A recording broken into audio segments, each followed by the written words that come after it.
Grigor, welcome back Thank to you. London. I would imagine it's a good feeling after everything that happened at the tail end of 2017. Got some great memories of this city. Yeah, the fairy tale. Yeah, of course. It's amazing every time I'm back.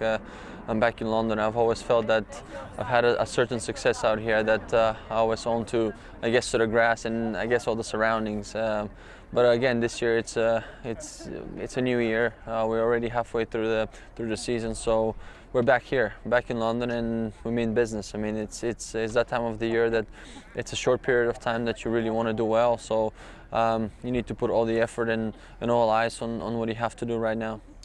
We often talk about players having the feel-good factor when you go back to a venue where you've produced some good tennis before. Is this one of them? Couple of semi-finals. You've been runner-up here as well. Yeah.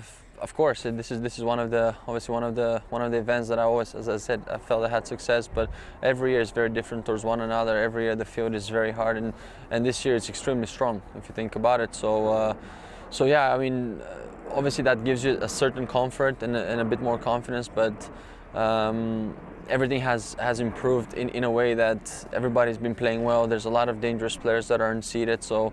It's going to be very hard, so you need to be off the blocks pretty much right away, and yeah, you need to keep the edge from day one.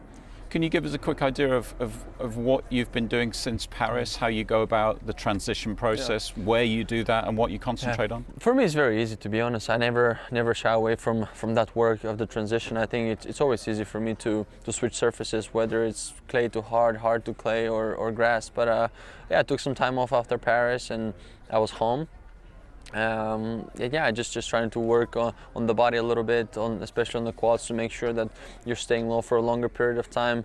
You know, you don't have to work as hard on the cardio, which in a way it's a nice thing for a little bit. But yeah, it's all about after the details, the hips, the mobility, and all those things. So all that is super important in the transition. And I think this week I've put a lot of hours already on the court. I feel more comfortable. I'm sliding a little bit. I'm starting to feel the grip and where I can push and where not. So I think that's a good sign. And the only thing right now is getting out there to play. And just going back to the draw briefly, of course, one very special name for the fans in this part of the world. It's great to have Andy Murray back. I'm sure as a fellow pro, you've all had your injury problems through the years. It must be nice to see him back in the draw. Yeah, absolutely. I think not only for the crowd and for the fans and just everybody, but I think it's also more for himself. I think it's very nice to play at home and be appreciated in such a way. And Andy has done so well over the years. Obviously, I mean, at home and all that. So again, I think for him to play in front of his home crowd, in front of his family, I think it matters to him a lot to kind of give him even more life and more positive thoughts to keep on going. And if he's 100% ready, it's even better. So yeah, I can just wish him best of luck.